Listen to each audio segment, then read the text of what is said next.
partout. On s'en va pour faire les fous, venez avec nous. On peut vous emmener aussi, il y aura Tico et ses amis, et c'est parti. Au plus profond de la mer, au centre de la terre, on va vous emmener plus loin. Voir les grottes et les poissons, voir ce qu'il y a au fond de l'horizon. Au plus profond de la mer, au centre de la terre, on va vous emmener, c'est clair. Voir la profondeur des mers, le centre de la terre.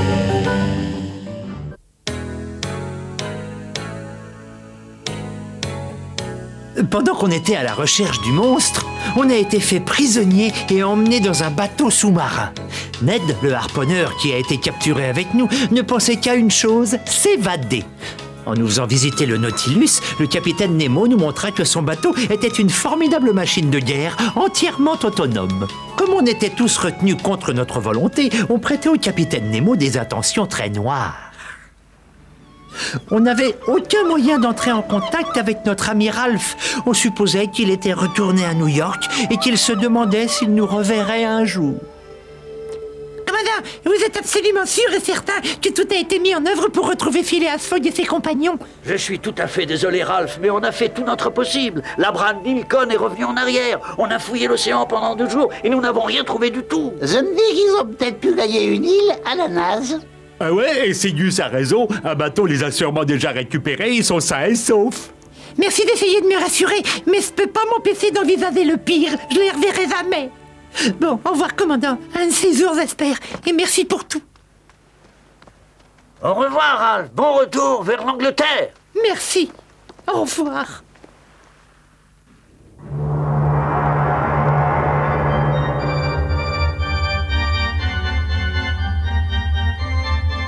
Capitaine! Excusez-moi, capitaine! J'espère pour toi que ce que tu as à me dire est important. Je déteste être dérangé quand je joue, tu le sais.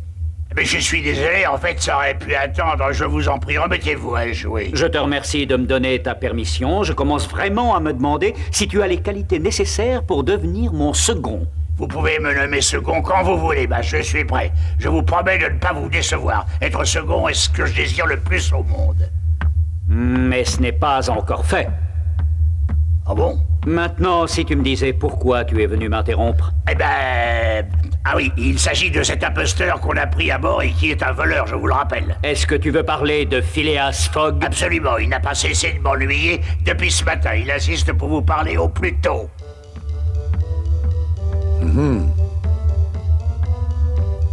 Mais pourquoi Pat met-il autant de temps pour m'obtenir un entretien avec Nemo? Je dois absolument le voir et lui expliquer que je ne sais pas comment ces lingots d'or sont arrivés dans ma valise. Je ne suis pas un voleur. Cela me semble évident que quelqu'un a fait exprès de les y mettre, mais je me demande qui cela pourrait être. Il est encore trop tôt pour le dire, mais j'ai d'ores et déjà des soupçons. Oh, Phileas, vous devriez en faire part au capitaine. Oh, certainement pas, très cher. Quand j'aurai découvert qui cherche à salir mon honneur, alors oui, j'irai voir le capitaine, mais en lui fournissant des preuves. Oui, qu'est-ce que c'est?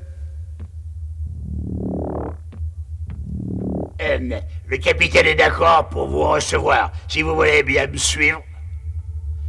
Capitaine, c'est Monsieur Fogg. Je vous en prie, cher monsieur, veuillez vous asseoir. Merci, Pat, ce sera tout. Vous avez exprimé le désir de me parler, n'est-ce pas? Oui, en effet. Il s'agit d'une affaire très délicate, mais je pense qu'on pourra trouver une solution. Je ne sais pas ce que Willy Fogg a à dire, mais je sais que je pourrais le tourner à mon avantage. Je suis venu pour vous montrer ce que j'ai trouvé dans ma mallette à ma grande surprise. J'y ai trouvé ces lingots d'or qui vous appartiennent, si je ne m'abuse. Vous ne vous abusez pas, mais j'aimerais savoir ce que mon or fait dans votre mallette. Je vous assure que j'ignore comment il y est arrivé ou qui peut l'y avoir mis, mais comptez sur moi pour mener une enquête et vous communiquer le nom du coupable. C'est pas vrai! Je vous remercie d'être venu me le rapporter. J'apprécie votre honnêteté. Pour moi, l'honnêteté est la meilleure politique et je m'y tiens. Je suis d'accord avec vous. Bien, je vais remettre ces lingots à leur place. Vous devez être immensément riche. Est-ce que je me trompe? Pas du tout. Vous avez vu juste. Personne ne le sait, à part vous, mais je suis un des hommes les plus riches du monde. Pour ne pas dire le plus riche. Ce qui a ses avantages et ses inconvénients. Puis-je en conclure que vous avez utilisé une partie de votre fortune pour faire construire le Nautilus? C'est rigoureusement exact. Je vais vous raconter quelque chose d'intéressant. Le Nautilus a été construit dans différentes parties du monde. J'ai pris cette précaution pour que personne ne puisse découvrir son existence. Pour l'assemblage final, j'ai choisi une île minuscule, ici, au beau milieu de l'océan Pacifique. Et donc, le Nautilus a pu faire ses essais en mer dans le plus grand des secrets. Et donc, vous avez su préserver ce secret jusqu'à maintenant? Effectivement, il est vital que le monde ne sache rien sur ce bateau. Absolument rien. Oui, mais vous n'avez sûrement pas l'intention de nous retenir prisonniers à tout jamais. Avez-vous bien regardé ce paysage? N'est-il pas extraordinaire?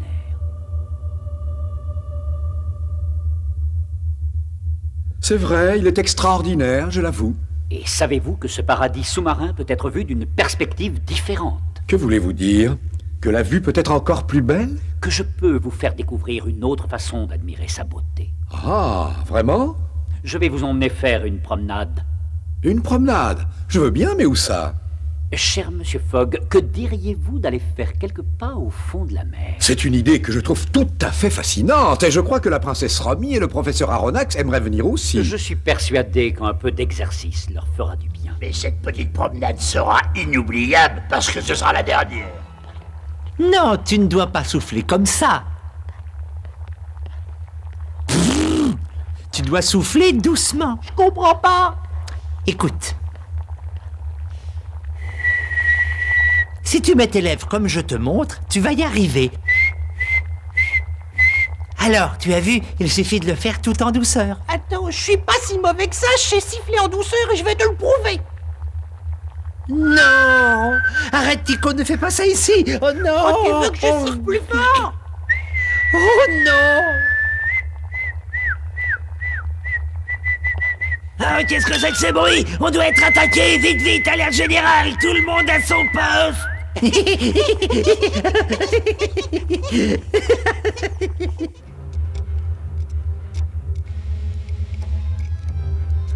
Vous en faites pas, professeur.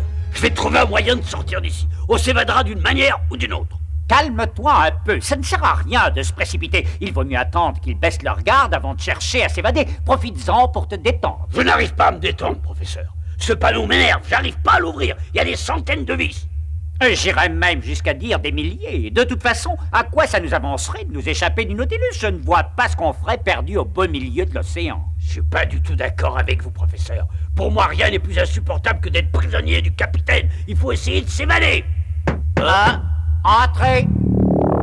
Bonjour, messieurs. Professeur Aronnax, j'ai un message pour vous. Le capitaine aimerait vous proposer de faire une promenade sous l'eau.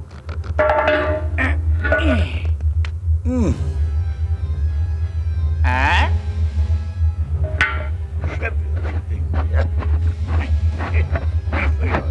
C'est remarquable. Ces scaphandres ont été faits sur mes instructions. Princesse, si ce scaphandre ne vous va pas, il y en a d'autres. Je pense qu'il sera ma taille. Merci, vous êtes très gentil. Assure-toi que les réservoirs d'oxygène sont vraiment bien remplis. Nous allons faire une longue promenade. Nous ne devons pas être privés d'air. Oh, pendant que j'y pense, nous avons un traître à bord du Nautilus. Maintenant, j'ai la preuve que ce n'est pas Phileas Fogg qui a volé les lingots. Mais si c'est comme ça, monsieur Fogg, je vais m'occuper de votre bouteille et ça non plus, vous ne l'aurez pas volé.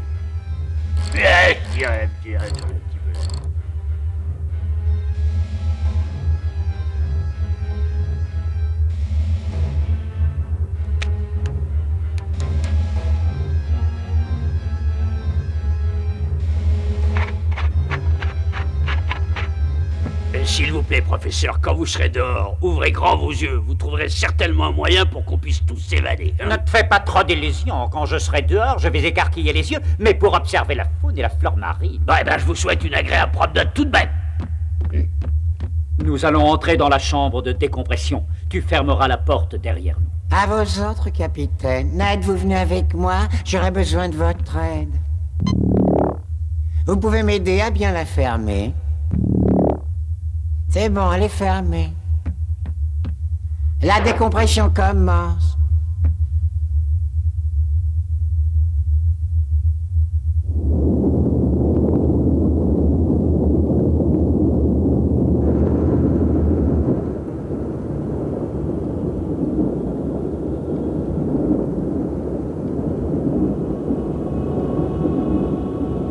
Surtout, restez groupés. Nos appareils de communication ne fonctionnent que sur une courte distance.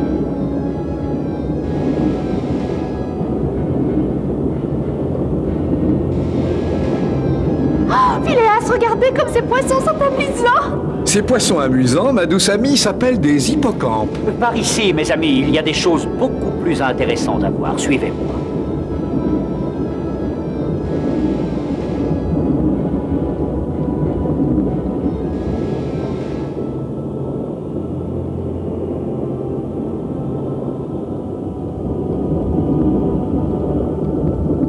Vous avez vu cette épave? C'est vraiment fascinant.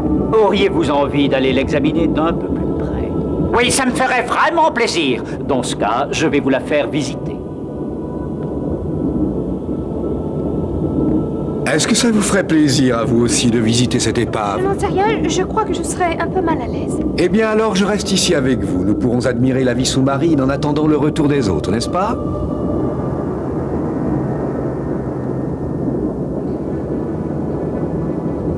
Oh, regardez, c'est un poulpe géant! Oh! Ah! Reculez, éloignez-vous pendant que j'attire son attention.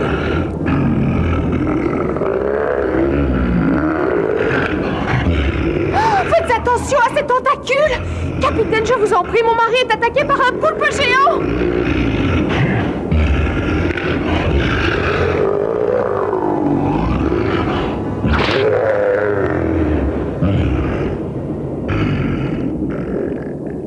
Capitaine, je ne sais pas comment vous remercier. Vous avez été très inspiré en emportant cette lance avec vous. C'est une arme très particulière puisqu'apparemment elle envoie des décharges électriques. C'est exact, cher monsieur. C'est une de mes inventions et je dois dire qu'elle m'est toujours fort utile quand je rencontre ce genre de créature.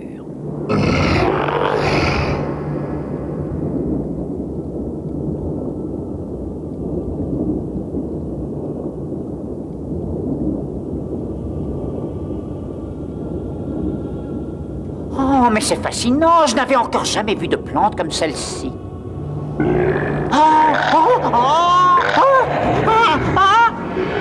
Faites quelque chose pour le professeur, il est en danger! Éloignez-vous. N'ayez pas peur, je vais à son secours.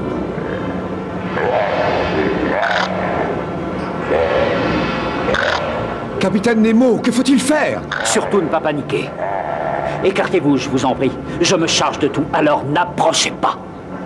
Mais ce n'est pas très prudent. Votre lance électrique n'est plus chargée.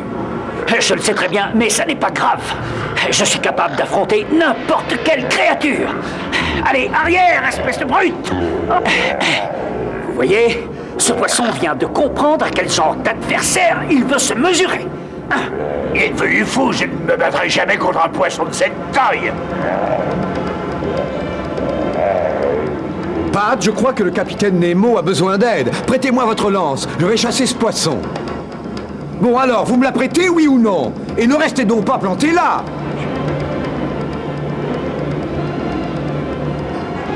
Tiens, prends ça et va-t'en.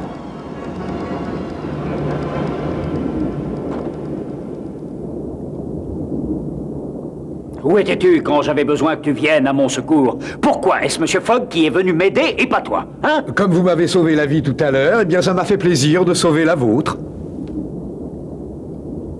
Oh, vous ne pouvez pas vous imaginer comme j'ai eu peur.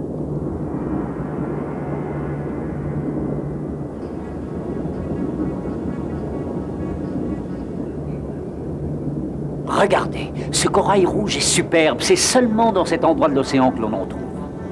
Par exemple, voici un poisson des plus surprenants. Je me demande ce que c'est.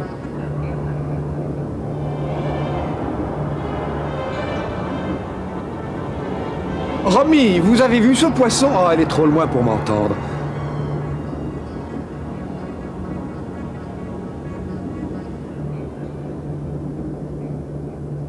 Oh! Oh! Oh! Oh! Oh! Oh! Je ne dois plus avoir d'oxygène. Oh! Oh! Oh!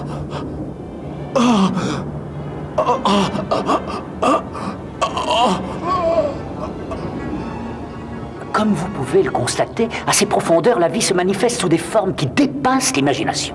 Ce que je constate, c'est que M. Fogg n'a pas l'air de beaucoup s'intéresser à la vie sous-marine. Dommage. Oh non. Oh.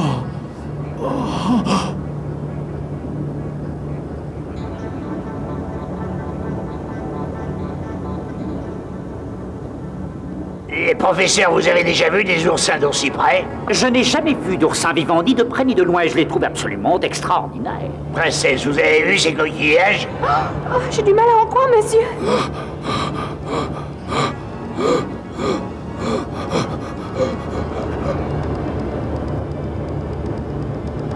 Où est Monsieur Fogg? Oh non! Gardez votre calme, nous arrivons!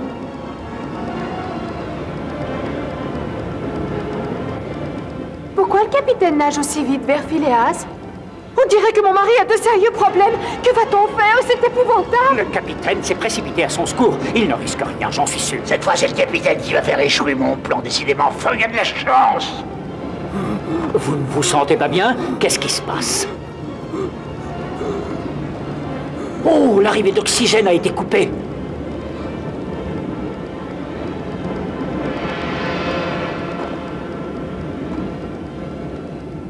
Comment vous sentez-vous, cher ami? Vous pensez pouvoir continuer? Bien sûr, maintenant je peux respirer, donc je me sens bien mieux. Et on peut continuer notre promenade. Non, notre réserve d'oxygène est pratiquement épuisée. Nous devons retourner au Nautilus. C'est préférable. Suivez-moi. Ah, on rentre déjà, mais on vient à peine de sortir. Vous avez perdu la notion du temps. Ça fait presque 2 heures.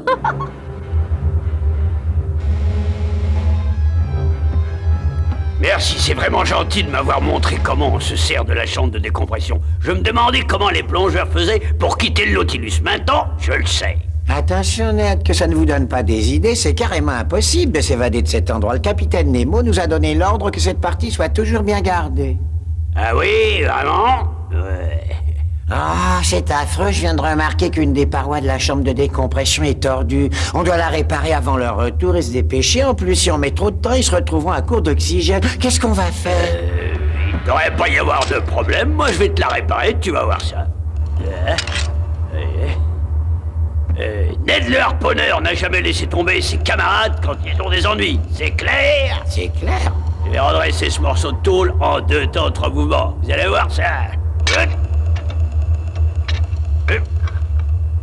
Ça y est presque, ça va être bon. Encore un tout petit effort. Ned, ils sont déjà de retour.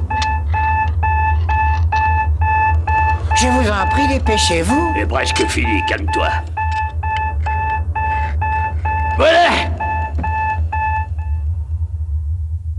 Vous avez bien travaillé, la chambre se remplit d'eau.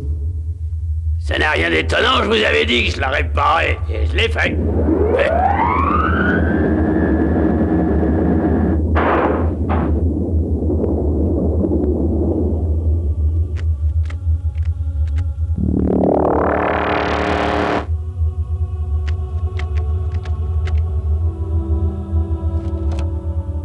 Oliver, tu dois remplir la chambre encore une fois. Monsieur Fogg et Pat attendent qu'on les fasse remonter ici. À vos ordres. Exécution.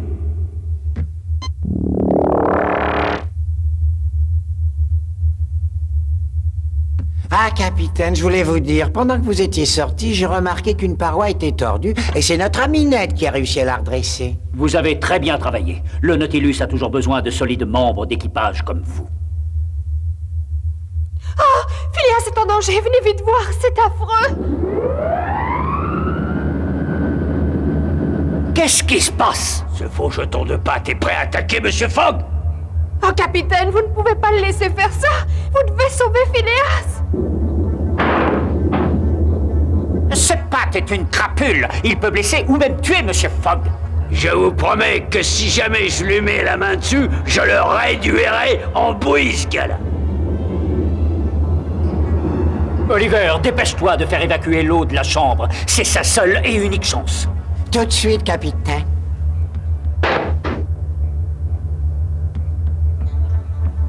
Et si c'était trop Princesse, ne dites pas ça. Je vous assure que nous faisons tout ce que nous pouvons. Je vous garantis que ce traître sera puni et que votre mari sera sauvé.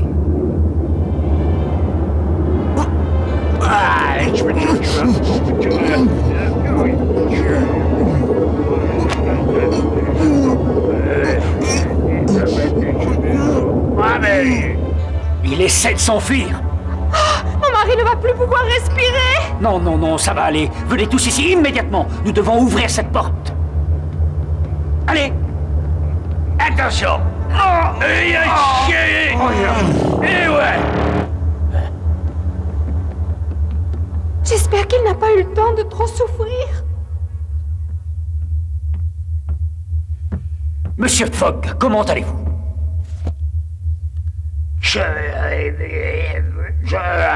Vous avez été lâchement attaqué et je vous présente toutes mes excuses. Je dois reconnaître que j'ai fait de nombreuses promenades dans mon pays et de par le monde, mais c'est la première qui se termine de cette façon. Oh, j'ai eu tellement peur pour vous. Vous allez bien? Parfaitement bien, ma douce. J'ai peut-être encore le souffle un peu court, mais ce n'est rien de bien méchant. Bravo, mon cher ami! Pat, tu es en état d'arrestation. Les charges retenues contre toi sont le vol et une tentative de meurtre. Tu seras jugé selon les lois de la marine. Enfermez-le à double tour jusqu'à nouvel ordre.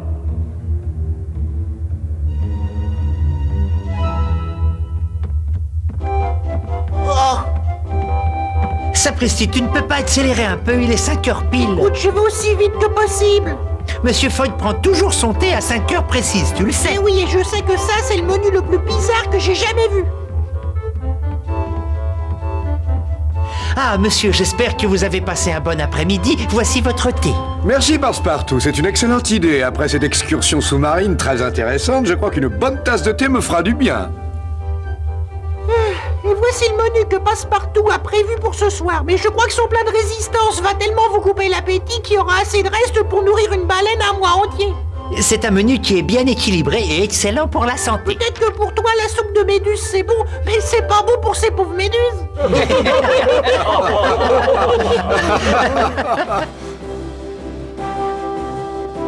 Quels étaient les autres dangers qui nous attendaient sur le Nautilus et à quoi s'exposait Tycho en partant avec Pat faire un voyage imprévu?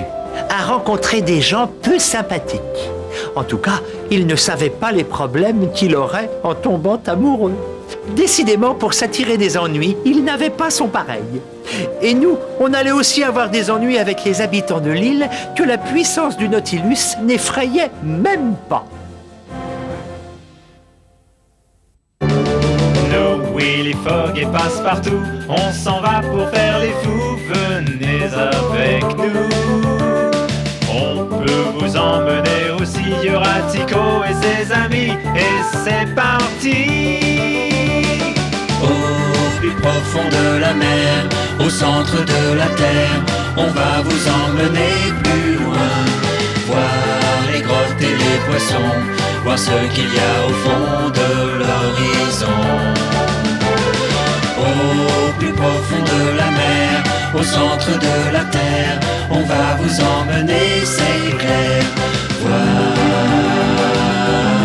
la profondeur des mers, le centre de la terre.